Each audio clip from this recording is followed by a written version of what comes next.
요한복음 9장 1절에서 3절로 본문에 나와 있지만 1절과 2절까지만 읽고 함께 보도록 하겠습니다.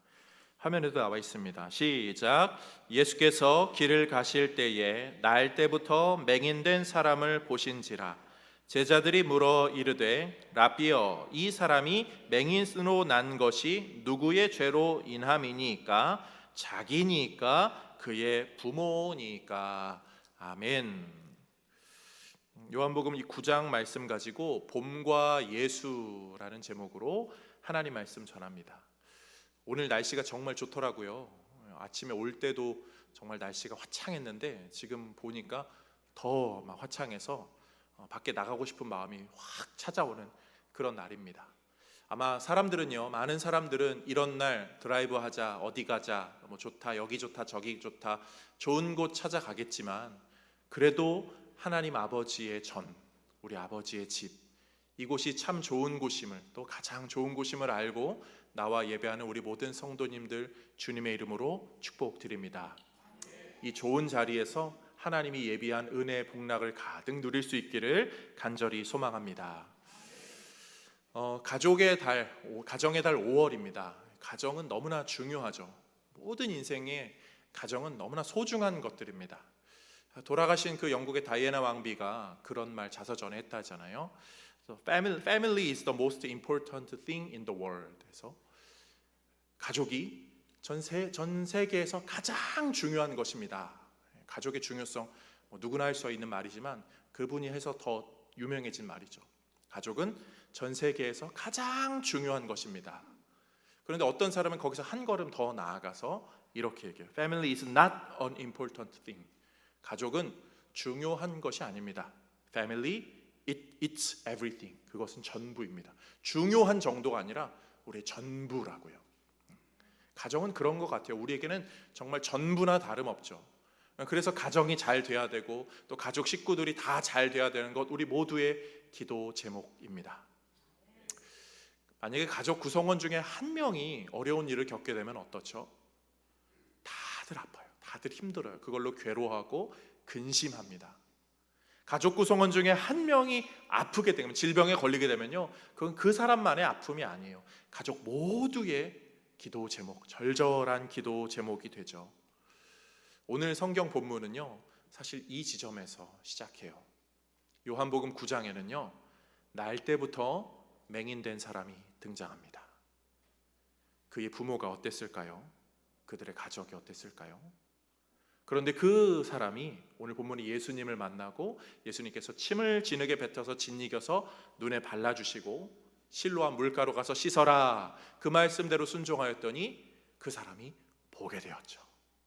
그리고 그 사람이 정말 그 사람이냐, 사람들은 옥신각신하고 이게 무슨 일이냐 난리가 납니다. 이 이야기가 요한복음 9장 오늘 본문의 이야기인데요, 오늘 본문을 살펴보면서 우리 인생의 가장 소중하고 가장 중요한 가족들을 위하여서 하나님께서 예배해 놓으신 말씀을 받음으로 말미암아 하나님이 주시는 그러한 은혜가 우리 모두에게 깊이 전달되기를 주님의 이름으로 축복드립니다. 오늘 본문으로 세 가지 은혜를 나누는데요, 첫 번째로 예수님은 우리 인생의 참 봄이시다. 예수님을 만나는 것이 우리 인생의 진정한 봄을 만난다는 것, 우리가 한 번쯤 기억해야 될 내용입니다. 오늘 본문에 21절에 이렇게 말하고 있어요. 21절 맨 아랫부분에 보니까 그가 장성하였으니 자기의 일을 말하리이다. 부모에게 물어본 거거든요. 막 이런저런 얘기했을 때 그 부모님이 그가 장성한 아들이니까 그에게 물어보세요. 다시 말하면 이 맹인은요, 나이가 좀 있었어요. 어린 아이가 아니라 유대인들에게 장성하였다, 성인이다라고 하는 표현은 적어도 13살 성인식 이후로 진행이 되거든요. 그런데 아마 그렇게 어린 13살 정도는 아니었던 것 같아요. 동네 사람들이 다 알고 막 이런저런 정황들을 봤을 때 어느 정도 나이가 있는 상황인데 그런 아들이 있는 집안의 삶이 어땠을까요? 유대인들에게요, 자식이 아프다는 것, 게다가 선천적인 질병이 있다는 것은요, 천벌을 받은 것으로 취급을 받았죠. 부모의 죄 때문에 그 젊었을 때 그렇게 저렇게 살더니 그럴 줄 알았어, 이런저런 소리들이 들려왔을 인생, 혹은 부모의 무기력함을 느끼게 되는, 아무리 해도 나아지지 않는 그런 것. 아니, 사람들의 수근수근거림, 손가락질, 눈빛 이런 걸 떠나서 그냥 그 삶 자체가 그런 게 신경 쓰이지도 않을 정도로 그냥 이 아이를 제대로 키우고 이 아이를 내가 수십 년간 이렇게 키우는 것 자체가 이 부모에게는 굉장히 큰 어려움이었을 거예요. 그런데 그 인생에 예수님이 찾아오신 거죠. 그 해결되지 않는 문제에 예수님이 찾아오신 거예요. 큰 병에 장사 없거든요. 우리 여기서 다 멀끔하게 예배드리지만요, 큰 문제 한두 개만 터져서 우리 인생 몇 주만 지나가도 우리 다 나동그라 떨어집니다. 그런데 오늘 그거보다 훨씬 더 심각한 인생에 예수님이 찾아오세요. 그리고 그들이 인생의 새로운 계절 봄을 만난 거죠. 사람들은요, 봄을 되게 좋아해요. 봄 돼서 꽃놀이 다녀오신 분들 계시죠? 여기저기 날씨 좋아서 바람 쐬고 공원에 한 번 더 가게 되고 이런 분들 계실 거예요. 사람들은 봄이면 그렇게 노래도 부르고요, 막 여기저기 막 가슴이 설레고 뛰어서 막 좋아합니다. 가요도 봄 노래 많아요. 봄봄봄 봄이 왔네요. 그 다음은 몰라가지고. 누구 노래죠? 여기서 말씀하시면 또 거룩하지 않은 것처럼 느껴질 수 있지만 로이킴이라는 가수, 되게 노래 잘 부르시고 잘생긴 분이, 봄이면 늘 들려오는 노래가 있잖아요. 봄바람이 날리면, 가성이 잘 안 돼서 흩날리는 벚꽃잎이, 되게 음치처럼 느껴지는데, 장범준이라는 가사가 요 노래 하나 잘 만들어서 연금 노래라고 하더라고요. 봄만 되면 이분은 그걸로 막 저작권을 엄청 돈을 벌어들이는 거예요. 그만큼 사람들이 봄이 되면요 막 좋아요. 봄을 기다리는 거죠. 문학적으로도 인생의 어려움을 겨울이라고 하잖아요. 근데 그것이 지나가면 봄이 온다. 봄을 다 기다립니다. 그런데 세상에 있는 봄은요 한시적이에요. 요즘은 봄이 별로 없어요. 겨울 지나면요 금방 따뜻해지는 것 같다가 금방 바로 여름 되는 것 같아요. 벌써 막 더워서 부채질 하시는 분들 계시거든요. 세상의 봄은 그래요. 어떤 것이 나의 그 어려움을 녹이고 나를 편안하게 하고 즐겁게 한다 한들 그 봄은 오래 가지 않아요. 조금만 지나면 실증 나고 그거는 그냥 또 다른 이런저런 일로 기억에도 남지 않게 되죠. 그런데 예수님은요 어떤 분이세요? 우리가 진정한 봄으로 여기는 예수님은요, 내가 주는 물을 먹는 자는 영원히 목마르지 않는다. 예수님은 그 영원한 봄날을 우리에게 주시는 분인 줄로 믿습니다. 그래서 우리가요 조금은 옛날 노래 같지만 되게 좋아하는 노래가 이 노래거든요. 무슨 노래인지 아세요? 난 예수가 좋다오, 난 예수가 좋다오, 주를 사랑한다던 베드로 고백처럼 난 예수를 사랑한다오. 원래 한 막 두세 번 불러야 되는데 이 윗세대 분들은요 이 찬양 굉장히 많이 흥얼거리셨던 걸로 기억해요. 난 예수가 좋다오. 어떻게 보면 트로트 같아가지고 막 이렇게 해야 될 것 같은데 굉장히 흥얼거리고 저도 부르니까 은혜가 되게 많이 돼요. 그런데 1절 가사가 있거든요. 가사 어떻게 시작하죠? 많은 사람들 참된 진리를 모른 채 주님 곁을 떠나가지만, 세상에는요 예수님을 몰라서 그 참 봄을 못 만난 사람들이 있어요. 그런데 이 가사를 보면요 주님 곁을 떠나간 사람들에 대한 이야기가 있어요. 신앙생활을 한다고 했는데, 같이 예수 믿는다고 했는데 예수를 본 게 아니라 다른 거를 보느라 주님께 집중하지 못하고 주님 곁을 결국 떠나가게 된 그런 안타까운 사람들에 대한 이야기가 있는 거죠. 그렇지만 내가 만난 주님은 참 진리이고 소망이었습니다. 그래서 난 예수가 좋습니다. 그 찬양이 그런 깊은 고백을 담고 있더라고요. 사랑하는 성도님들, 신앙생활은요 예수 만나는 것입니다. 예수님과 깊은 교제하며 그 봄날의 예수님을 만끽하고 누리는 것, 그것이 신앙생활인 줄로 믿습니다. 신앙생활하면서 다른 거 추구하는 거 아니에요. 이 예배 시간도 그런 것입니다. 예배 시간은요 지식을 채우는 시간이 아니에요. 지식 성경 우리가 어떻게 다 합니까? 그게 아니라 예배 한순간만이라도 나의 구주가 되시는 예수, 나의 인생의 유일한 소망이 되시는 예수, 나의 인생의 영원한 기쁨이 되시는 예수, 그 예수님을 만나는 것, 그것이 우리 예배의 가장 중요한 목적인 줄로 믿습니다. 예수님이요, 그런 면에서 우리에게 이렇게 오셨잖아요. 요한복음 1장 9절, 참 빛 곧 세상에 와서 각 사람에게 비추는 빛이 있었나니. 그분이 우리에게 오셔서 우리를 비춰주세요. 빛은 어떤 존재죠? 어둠을 밝힙니다. 근데 어둠을 밝히는 정도가 아니라 빛이 비춰진다는 건 온기가 더해지죠. 우리 인생에요, 빛이 비쳐서 갈 길을 따라 걸어가게 됩니다. 예수의 빛은 그런 거예요. 그런데 그 예수의 길을 따라가는 건요, 그냥 춥고 괴롭고 힘든 그런 것이 아니라 신앙생활하는 데는 그 따뜻함이 함께 따라갑니다. 그래서 우리는 또 그렇게 다른 사람도 돌보고 서로 어깨동무하고 사랑하고 그렇게 살아가는 거죠. 오늘 본문에 이 가정이 예수님을 만나요. 아무도 돕지 않는 것 같지만 실질적으로 예수님을 만나고 진정한 봄날을 맞이하게 됩니다.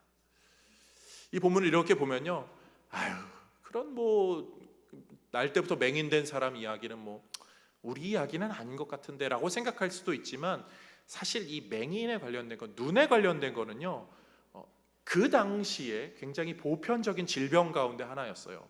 그래서 이 본문은 우리 모두에게 해당하는 말임으로 우리는 받아들여야 돼요. 고대 근동은요, 지금도 그러하지만 태양빛이 굉장히 강렬한지라 사람들이 눈에 손상이 쉽게 입게 됩니다. 그리고 지금처럼 위생이 발달하지도 않아서 먹는 것, 마시는 물, 이런 거 씻는 것, 그런 걸로 눈에 질병이 많았다고 해요. 그래서 사도 바울의 그 가시를 이야기할 때 간질이라고 이야기하는 분들도 있고 안질이라고 이야기하는 분들도 있거든요. 그리고 성경에는 눈에 관련된 이야기가 많아요. 레위기 26장 16절 말씀 보겠습니다. 중간에 보면 곧 내가 너희에게 놀라운 재앙을 내려 폐병과 열병으로 눈이 어둡고 생명이 쇠약하게 할 것이요. 하나님의 그 진노에 관련된 이야기인데요, 폐병과 열병으로 눈이 어둡다, 이것이 하나님이 하시는 일이지만 그 당시에 일반적인 사람들이 실제적으로 두려움으로 여기는 요소입니다. 질병이 찾아오는데 폐병이 찾아오고 열병이 찾아와서 시력을 잃는 사람들이 있었다는 거죠. 그리고 욥기 11장 20절도 이렇게 말해요. 그러나 악한 자들은 눈이 어두워서 도망한 곳을 찾지 못하리니. 성경에요, 눈에 관련된 이야기가 많아요. 하나 좀 좋은 내용으로 보면요, 신명기 11장 12절, 내 하나님 여호와께서 돌보아 주시는 땅이라 연초부터 연말까지 내 하나님 여호와의 눈이 항상 그 위에 있느니라. 아멘. 이 눈에 대한 이야기가 왜 나오냐면요, 그만큼 흔한 질병이었어요. 그래서 사람들은 눈이 좋은 것, 눈을 보호하는 것, 눈을 소중히 여기는 것이 너무나 귀한 것이고, 눈이 잘못되는 것이 찾아오면 큰 시련으로 여겨요. 그런데 거기서 하나님의 눈동자와 같이 지켜주시고 보호하시고 늘 감찰하시는 그 눈, 우리 하나님의 눈은 그렇게 다치는 눈이 아닙니다. 그분이 우리를 보호하신다. 이게 그분들에게는 그냥 확 위로가 되는 거죠. 일상에서 경험하는 것들이니까요. 근데 오늘 본문에요, 이 사람, 이 날 때부터 맹인된 거는요, 이 사람만 그 도시의 유일한 그런 건 아니고 많은 사람들이 이런 비슷한 질병으로 아파하고 있을 때 그런 인생에 예수가 찾아오고 예수님을 만남으로 참 봄의 인생으로 바뀌어지게 된 것이죠. 예수님이 필요 없는 사람은 아무도 없습니다.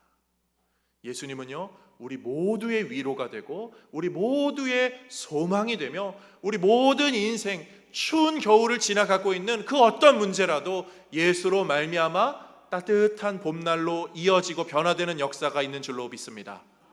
그 참 봄 되신 예수님을 이곳에서 신앙생활하면서 꼭 만나고 더 깊이 교제하며 이 주님 곁을 떠나지 않는 우리 모두가 되기를 주님의 이름으로 축복드립니다. 두 번째로요, 예수님이 계심에도 못봄의 인생들이 있습니다. 예수님이 옆에 계시는데도, 예수님이 가까이 왔음에도 예수님을 알아보지 못하는 사람들이 오늘 본문에 등장하죠. 오늘 본문에 1절 이렇게 시작합니다. 예수께서 길을 가실 때에 날 때부터 맹인된 사람을 보신지라. 아멘. 날 때부터 맹인되었지라 거기서 오래 살았어요. 그냥 그 사람이 그냥 늘 갑자기 요 근래 그게 아니라 늘 그렇게 지내왔던 거죠. 많은 사람들이 이 사람을 알았던 것 같아요. 그래서 이 사람이 눈이 떠지게 되었을 때 사람들의 반응이 8절과 9절에 나옵니다. 이웃 사람들과 전에 그가 거린인 것을 보았던 사람들이 이르되 이는 앉아서 구걸하던 자가 아니냐? 어떤 사람은 그 사람이라 하며 어떤 사람은 아니라 그와 비슷하다 하거늘 자기 말, 그 눈뜬 그 사람 말이 내가 그라. 이 사람이 내가 그입니다. 내가 그 사람입니다.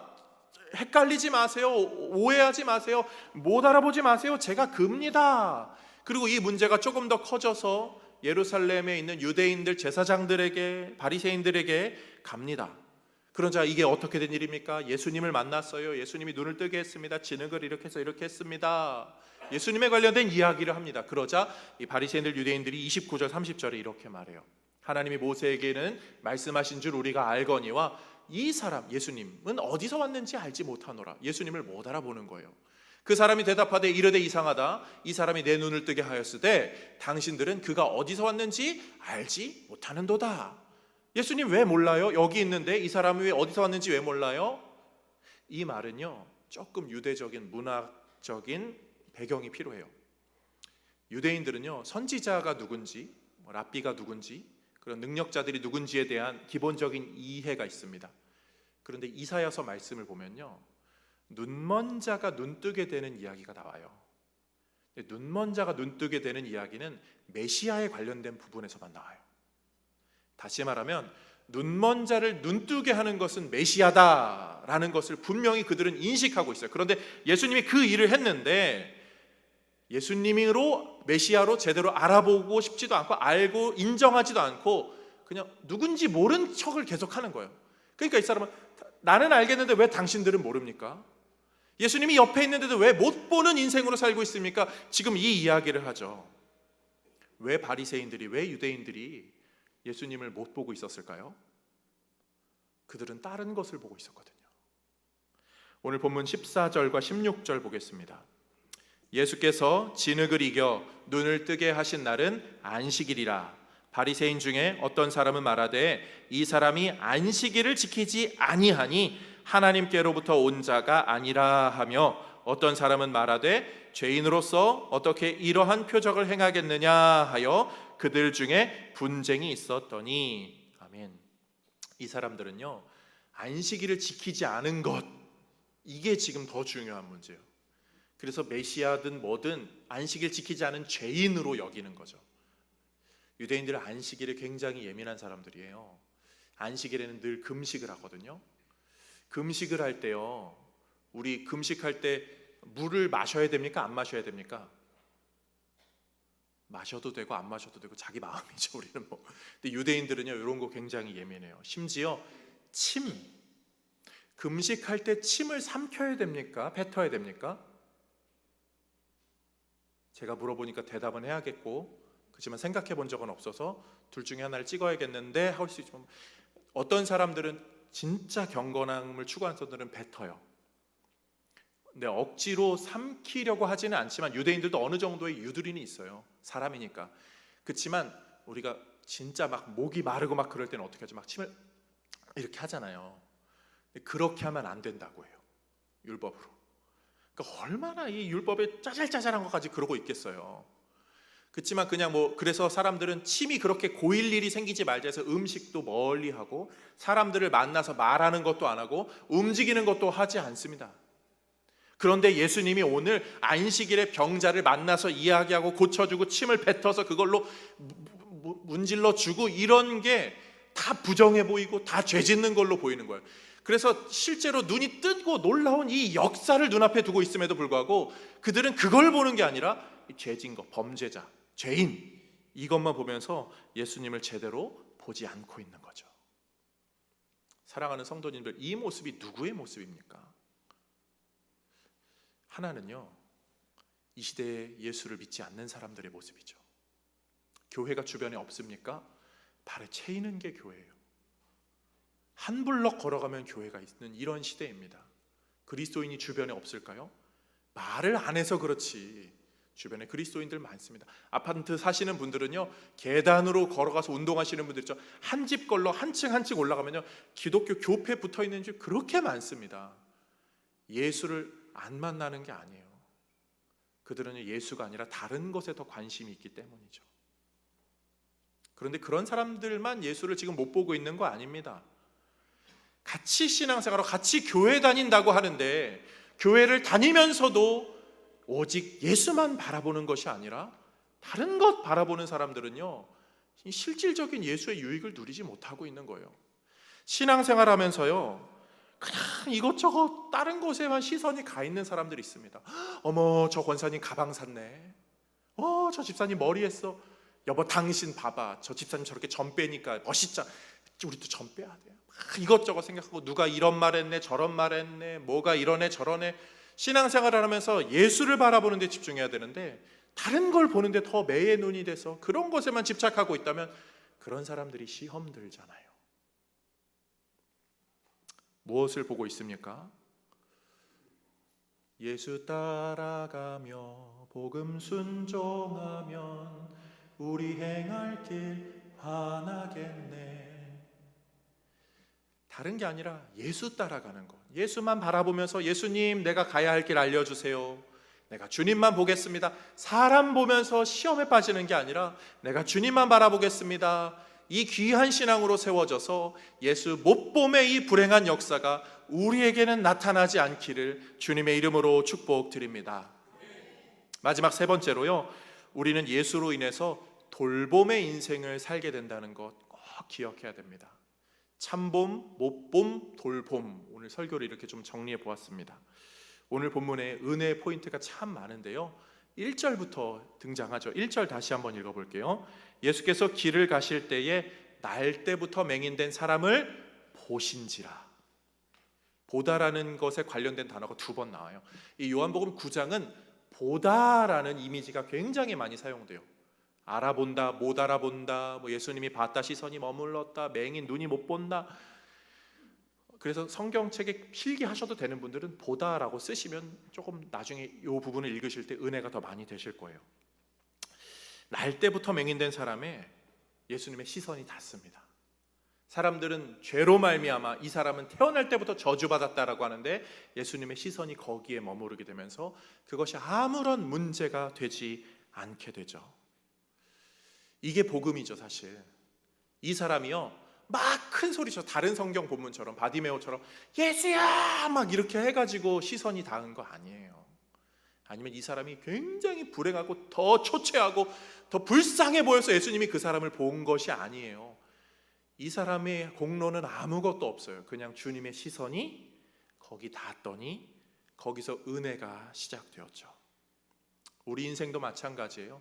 우리가 뭘 더 잘해서가 아니라, 우리가 더 막 이렇게 저렇게 돼서가 아니라, 주님이 우리 인생을 봐주셨기 때문에 지금 우리는 이 자리에서 주님의 돌봄을 받고 있는 줄로 믿습니다.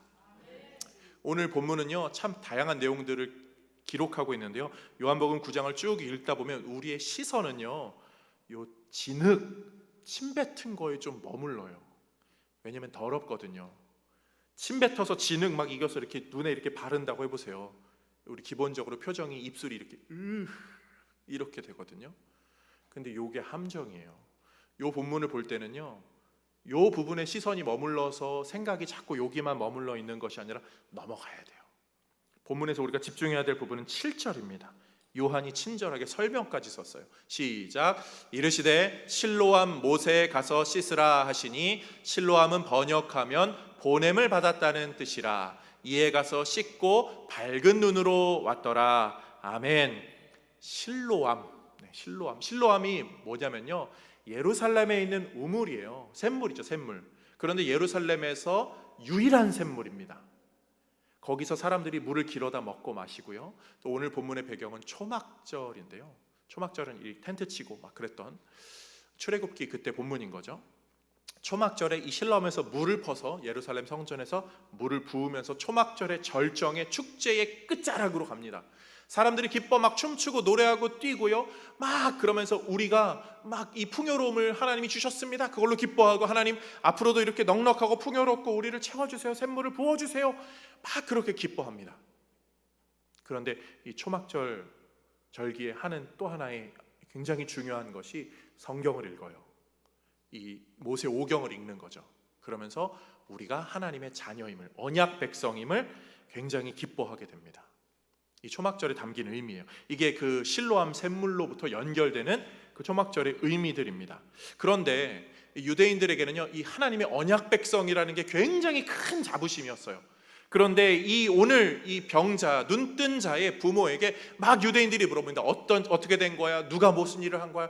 예수님이라니까요. 그런데 이 사람이 막 다그치자 부모들이 어떻게 하냐면요, 이렇게 말해요. 22절 말씀, 그 부모가 이렇게 말한 것은 이미 유대인들이 누구든지 예수를 그리스도로 시인하는 자는 출교하기로 결의하였으므로 그들을 무서워함이러라. 아멘. 유대인들이 막 다그치자 부모들이 그러거든요. 잘 모르겠으니까 내 아들한테 가서 물어보세요. 왜 아들에게 넘기냐면요, 예수를 그리스도라라고 말하는 사람은 출교하기로 결의했기 때문에. 유대인들은요, 언약 백성인 게 너무 좋아요. 그런데 출교 당하면요, 다시는 못 들어와요. 기독교와 유대교의 결정적인 차이는요, 전도입니다. 기독교는 전도를 하죠. 땅끝까지 이르러 내 백성이 되러 팍 하는데요, 유대교는 전도 안 해요. 유대교는 그냥 가문으로, 혈통으로만 가는 거예요. 사도 바울이 그래서 이상한 사람 취급받았던 거죠. 유대교는요, 자기들끼리 선민 사상에 꽉 붙들어 있어가지고 우리는 하나님의 언약 백성, 너네는 무슨 신 믿든 뭐 하든 상관없어, 우리만 구원받아 라고 하는지라 여기서 출교당할 것이 부모에게는 굉장한 큰 두려움이었어요. 그래서 그냥 애들에게 물어보십시오 이렇게 넘어가는 거예요. 그런데 여기서 실로암의 이야기가 나오는 이유는요, 그렇게 언약 백성이라고 스스로 좋아하지만 진정한 하나님의 자녀는 이 눈뜬 사람, 이 사람이 예수로 말미암아 경험하고 있는 거죠. 오늘 본문은 그런 면에서 우리에게 누가 진정한 하나님의 자녀인가를 생각하게 합니다. 다른 어떠한 것에 집중하고 다른 것을 보느라 예수를 바라보지 못하는 사람이 진정한 자녀가 아니라, 아무리 부족하고 연약하고 심지어 원죄로 말미암아 천천적으로 사람들에게는 저주받았다 손가락질하고 인생이 비루하고 괴로울지라도 예수를 만난 인생이 진정한 하나님의 자녀가 된다. 오늘 본문이 우리에게 알려주고 있습니다. 사랑하는 성도님들, 우리의 상태가 그러하잖아요. 우리의 상태가 원죄로 이미 더럽혀진 자들입니다. 오늘 본문의 이 맹인은 우리와 본다 보지 못한 정도의 차이가 있지 원죄로 더럽혀진 것은 똑같아요. 그런 우리가 깨끗해지는 방법, 다른 어떠한 것이 아니라 예수를 만나는 것, 그것 외에는 없습니다. 원죄가 얼마나 큰데요, 그 영향력이 얼마나 우리를 끈질기게 힘들게 하는지 모르겠어요. 오늘 본문에 부모가 출교할까 두려워서 아들에게 물어보라고 하는 이 장면이 참 씁쓸하지 않으세요? 부모는 내 자식이 눈뜬 걸로 기뻐하지도 못하요. 마음껏 기뻐하지도 못하고 있어요. 사람들에게 예수님이 낫게 해주셨다고요. 아무리 얘기도 듣지 않으니까 또 두려워서 적당히 포기하고 현실의 큰 장벽 앞에서 아들한테 물어보세요 이러고 있는 거예요. 근데 그게 저는요, 꼭 이 시대 우리의 모습 같아요. 이 시대의 부모님들이요, 자녀를 어떻게 키우죠? 열과 성을 다해서 키워요. 시간을 아껴가면서 밤잠을 줄여가면서 그렇게 일해서 뒷바라지 해가지고 학비 보태고 뭐 사야 된다, 뭐 어디 가야 된다, 뭐 자녀들 해외 유학이라도 한 번 더 보내려고 하거나 뭐 다 뒷바라지 합니다. 그런데 느끼는 건 뭐예요? 늘 현실의 벽. 누구네 집은 이랬다는데, 누구네 집은 저랬다는데, 왜 우리 집은 이래? 부모는 현실의 벽 앞에 늘 고개를 숙여요. 때로는 현실의 벽에 타협해요. 학원 보내야 되는데, 예배를 가야 되나? 아니야, 이건 중요하지. 이런저런. 부모는 그러면서 마음의 돌들을 하나씩 가슴에 채우죠. 한숨만 늘어납니다. 누구 잘못이라고 말할 수 없어요. 지금 그렇게 자라온 세대, 그렇게 키워낸 세대들이 우리가 다 같이 공존하는데요, 세상은요 세대 갈등을 이야기해요. 아랫세대는 윗세대들을 미워하고 꼰대라고 하고, 윗세대들은 아랫세대를 MZ라고 하거나 잘파라고 해서 미워하거나 버릇이 없다, 세대 갈등을 조장해서 서로 미워하게 만드는데요, 우리가 미워해야 될 것은 다른 세대가 아니라요, 죄요. 죄 때문에 우리가 지금 이렇게 된 거라고요. 부모님 원망할 필요 없어요. 자녀들도 혹은 분투하며 살아가는데 안 되는 현실의 장벽에 늘 몸부림칩니다. 우리 가족 친지들이요, 때로는 남보다 더 못한 존재가 된 그런 분들도 계실 수 있죠. 근데 다 잘 살려고 그런 거잖아요. 좀 조언해주고 싶고 또 일 잘 해보려고 일부러 어그러뜨리려고 한 사람은 아무도 없어요. 우리 인생 다 열심히 살려고 그랬는데 이 죄 때문에 다 뭔가 어그러졌어요. 화해하고 해결하려고 막 애써 보는데도요, 이 죄의 골이 얼마나 깊은지 그게 쉽지가 않더라고요. 그런 우리에게 예수님이 찾아오신 거예요. 그분의 돌보심은 그런 우리에게 찾아오신 거죠. 사도 요한은 그래서 요한복음 1장 12절 이렇게 말하죠. 영접하는 자, 곧 그 이름을 믿는 자들에게는 하나님의 자녀가 되는 권세를 주셨으니, 육신의 부모를 뛰어넘는 진정한 참 아버지가 우리에게 계시다는 것, 예수로 인한 것이라고요. 지금 부모님이 우리에게 한계 때문에 다 못해주는 그런 부모라 할지라도, 오늘 본문에 이 사람 보세요. 그런 부모라 할지라도 예수님으로 말미암아 참 아버지의 자녀가 되어서 진정 하나님의 언약 백성 된 기쁨이 있잖아요. 부모를 여인 세대들에게도요, 이제는 부모가 없어서 마음에 그 허전함이 있을지라도 예수로 말미암아 우리의 참 아버지가 계셔주신다는 것. 그래서 우리는 그 자녀의 기쁨을 누리고 있어요. 소망하기는 함께 예배하는 우리 모든 성도님들이 이곳에서 예배하면서 진정한 아버지의 은혜로 말미암아 참 봄의 은혜를, 돌봄의 은혜를 누리기를 간절히 소망합니다. 예수를 못 보는 사람 가득한데 그런 사람들의 틈바구니 속에서 예수를 볼 수 있도록 우리를 인도하신 하나님께 감사드리면서, 아버지 내 삶 인도해 주세요, 아버지 내 삶 책임져 주세요, 소망하며 살아가는 우리 모두가 되기를 주님의 이름으로 축복드립니다. 찬양할까요? 그는 내 아버지, 난 그의 소유, 난 그의 소유, 내가 어딜 가든지, 내가 어딜 가든지 날 떠나지 않죠. 우리를 눈동자처럼 지키시는 그는 내 아버지, 그는 내 아버지, 난 그의 소유, 내가 어딜 가든지 날 떠나지 않. 아버지 찬양할까요? 이어서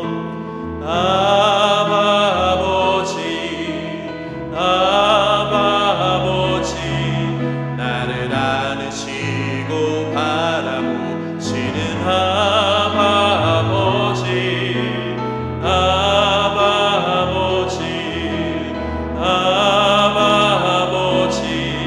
나를 도우시고 힘주시는 아버지, 주는 내 맘을 고치시며, 주는 내 맘을 고치시고 볼 수 없는 상처 만지시네. 나를 아시고 나를 이해하시네. 내 영혼 새롭게 세우시, 주는 내 맘을 고치시고, 주는 내 맘을 고치시고 볼 수 없는 상처 만지시네. 나를 아시고 나를 이해하시네. 내 영혼 새롭게 세우신 아버지,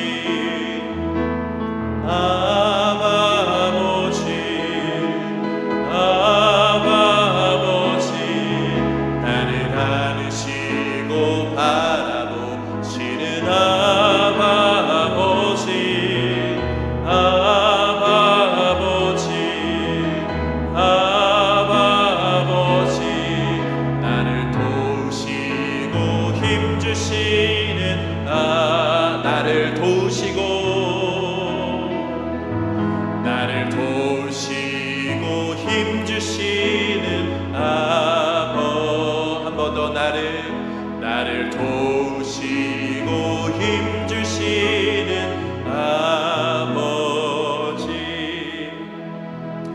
우리 자녀된 심정으로 하나님께 기도하며 나아갑시다. 아버지, 볼 수 없는 상처, 사람들이 모르는 것, 우리만 아는 것, 나만 아는 어려움들 아빠 아버지께 내어 맡기오니 우리를, 우리 가정을, 우리 인생들을, 우리 자녀들을 하나님 만나주시고 채워주시고 인도하여 주옵소서. 주의 밝은 길, 영원한 빛, 따뜻한 은혜 햇살 늘 맛보게 하여 주옵소서. 가정의 기도 제목, 개인의 기도 제목으로 사랑하는 주님 이름 한번 부르며 함께 기도하겠습니다. 주여